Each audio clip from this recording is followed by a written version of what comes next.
Welcome to the Deep Dive. Today, we're going to be looking at a technical guide on Siemens TIA portal software. Oh, wow. Now, I know what you're thinking. Pretty hardcore stuff. Sounds pretty dry, right? Mm-hmm. But trust me, this deep dive into the world of PLCs Okay. or programmable logic controllers is going to surprise you. Right. It's like peeking behind the curtain of how automation really works. Yeah. From factories to, well, maybe even your coffee maker. What's fascinating about this guide is that it doesn't just tell you how to program a PLC. Right. It reveals the thought process behind designing these systems. Oh. It's like a masterclass in automation thinking.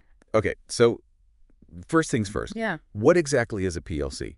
I get that they control machines, Sure. but is it like a super-powered computer? Think of it this way. If your laptop is great at running spreadsheets and browsing the web, a PLC is a computer specifically designed to run machines, Okay. like the robotic arms you see on assembly lines. Gotcha. This guide focuses on the Siemens Simatic S7 1500, a workhorse in many industries. So does this guide make you learn everything on a real live PLC?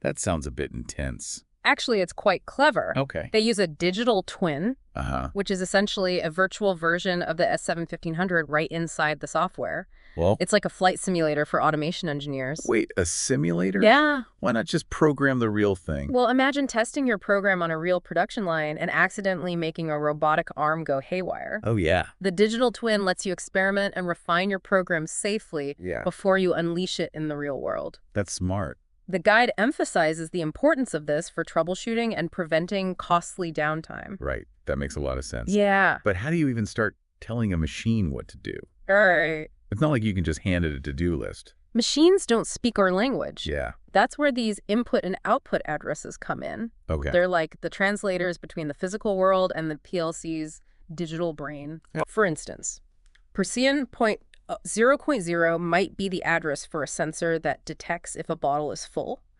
and Persian Q3.7 might trigger a motor to move that bottle. So it's all about breaking down the task into these tiny signals, kind of like a secret code. Exactly. And just like any language, this code has its own alphabet, which in this case is made up of ones and zeros. Right. You can think of a single bit of information, Uh-huh. a 1 or a 0, like a light switch. It's either on or off. Okay, that makes sense. Yeah. But how do they actually put these ones and zeros together to create instructions for the machine? That's where the programming comes in. Right. This guide dives into the EVA principle, input, Sure. processing output. Okay. It's a fundamental concept in computing. Right. You encounter it every day. Sure. When you use your phone, your touch is the input. Uh-huh. The phone processes that based on its programming, Okay. and then outputs something on the screen. So the guide applies that same principle to programming PLCs. Absolutely. You take information from the real world, like the status of a sensor, Yeah. process it according to your program's logic, and then generate an output to control something, like turning on a motor. So we've got our virtual PLC set up. Right. We understand the language of ones and zeros, and we know the EVA principle. Yeah. What's next?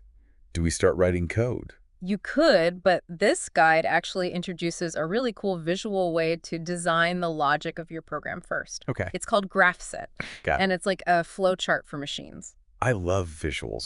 It's so much easier to understand a process when you can see it laid out step by step. Yeah.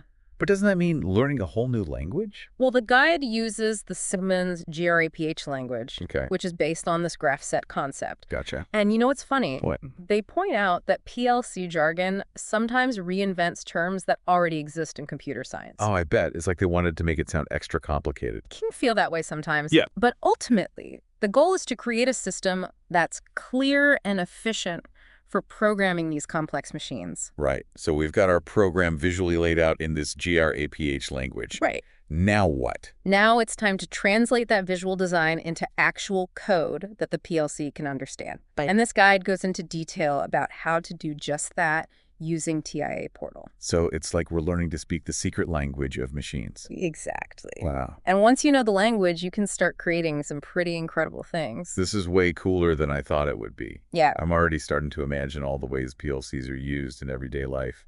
You'd be surprised how much of the world around us is run by these little boxes of automation magic. Yeah. But before we get ahead of ourselves, Anyway. let's dive deeper into how this program actually gets onto the PLC and starts doing its thing. All right, let's do it. Take us deeper into the world of PLCs. So you've got this program all laid out. It's time to actually get it onto the PLC. Okay. The guide calls this downloading the code, but it's more like breathing life into the machine. Okay, so less like downloading a song and more like uploading a brain. Yeah. But how does that even work? Do you need a special cable or something? You'll need a connection, yes. Okay. But the guide emphasizes setting up separate networks Right. for your regular company computers and the industrial control systems Got it. where the PLCs live. Okay. Sort of like keeping your work emails separate from the system, controlling a nuclear power plant, just to be safe. That sounds prudent. Yeah. So no accidentally emailing a robot arm a cat video. Precisely. Okay. Once the connection is set up, you Yeah. compile the program, Uh-huh. which turns all that beautiful GRPH logic into machine code the PLC understands. Okay. Then you hit the download button and boom, your Done. program is living on the PLC, Wow. ready to control whatever it's hooked up to. Okay. That's pretty cool. Yeah. But what if something goes wrong? Do you have to start all over? That's where things get really interesting. Remember that online observation feature we mentioned earlier? Yeah. It's like having a window into the PLC's brain. Oh. The guide shows how you can watch the program execute in real time, Uh-huh. see the status of inputs and outputs, Yeah. and even pinpoint exactly where a problem is occurring. So it's like having a debugger for the physical world. That's amazing. It is. Imagine trying to figure out why a conveyor belt stopped working without that level of insight. Yeah. You'd be chasing shadows. I can see how that would be a nightmare. Yeah. But what strikes me is that this whole system, Yeah, from the yeah. digital twin to the online observation, Uh-huh. it's all about control, right? Yeah. Being able to understand and manipulate these complex processes in a really precise way. Exactly. And it's not just about control. Yeah. It's about efficiency, Okay. safety, and repeatability. Yeah. You want that robotic arm to weld the same way every single time Right. without fail. Makes sense. And PLCs make that level of precision possible. I'm starting to realize just how pervasive PLCs must be. Yeah. I mean, we think about factories, Right. but surely they're used in all sorts of other applications too. Right? Absolutely. Think about traffic lights, Oh, yeah. elevators, Hmm. even some appliances in your home. Wow. Anywhere you have a process that needs to be automated and reliably controlled, Right. you'll likely find a PLC humming away behind the scenes. It's this whole hidden world of automation that we never really stop to consider. It is. But it's really fascinating when you start to think about it. What I find fascinating is that the guide also mentions microcontrollers. Oh. These tiny chips that are like mini PLCs. Hmm. They're everywhere these days, Yeah. from your car to your smartphone. And they're all programmed using similar principles, right? It's not all Siemens specific. Exactly. In fact, the guide mentions Arduino, Yeah. which is a popular platform for hobbyists and makers to learn about electronics and programming. It's a great way to get hands-on experience with these concepts. Okay, so we've gone from these big industrial PLCs Yeah. down to these tiny microcontrollers that are in everything. Mhm. It's like automation is scaling up and down at the same time. That's a great way to put it. Yeah. And it really speaks to the power and versatility of these technologies. Right. But I think one of the most important takeaways from this guide is the idea of modular programming. Modular programming. Is it like those modular sofas you can rearrange? It's a similar concept. Imagine building a giant Lego structure Okay. where each brick is a self-contained unit of code that performs a specific function. Right. If you need to change or fix something, you can just swap out that brick Gotcha. without affecting the rest of the structure. That makes sense, especially for large, complex systems. Exactly. It's like having a well-organized toolbox where everything has its place. Exactly. And that's crucial in industrial automation. Right. Downtime can be incredibly costly. So having a modular system that's easy to troubleshoot and update is essential. So from the digital twin to the online observation to this modular programming approach, Yeah. it seems like the goal is to make automation as robust and reliable as possible. That's exactly right. Okay. Because at the end of the day, we rely on these systems to function flawlessly, often without even realizing it. Yeah. They're the silent workforce behind so much of modern life. This deep dive has really opened my eyes to the world of automation. Yeah. I'm starting to see PLCs everywhere I look. I bet. But I think it's time to step back and ask the bigger question. Okay. What does all this mean for us, the non-engineers out there? So we've spent this deep dive exploring the inner workings of PLCs, and it's clear they're the backbone of modern automation. Yeah. But what's the takeaway for someone who doesn't work in a factory or program machines? Well, for one, it demystifies a lot of the technology we take for granted. Yeah. That robotic arm assembling your car, Right. the conveyor belt at the grocery store checkout, even the traffic lights managing rush hour. Okay. It's all driven by these principles we've been discussing. I admit I'll never look at a traffic light the same way again. Right. But knowing about PLCs, does that change how we interact with the world? I think it can. Okay. When you understand the logic behind these systems, Yeah. you start to see the world a little differently. You might notice patterns, anticipate how things work, Yeah. even troubleshoot problems more effectively. So it's not just about factories and machines. No. It's a way of thinking. Yeah. It's a way of approaching problems. Exactly. Yeah. And as automation becomes even more prevalent, Right. understanding these core concepts will be increasingly valuable no matter your profession. I see. Think about smart homes, self-driving cars, personalized medicine. All these advancements rely on the same principles of input processing and output. This guide really emphasized how crucial cybersecurity is for PLCs. Yeah.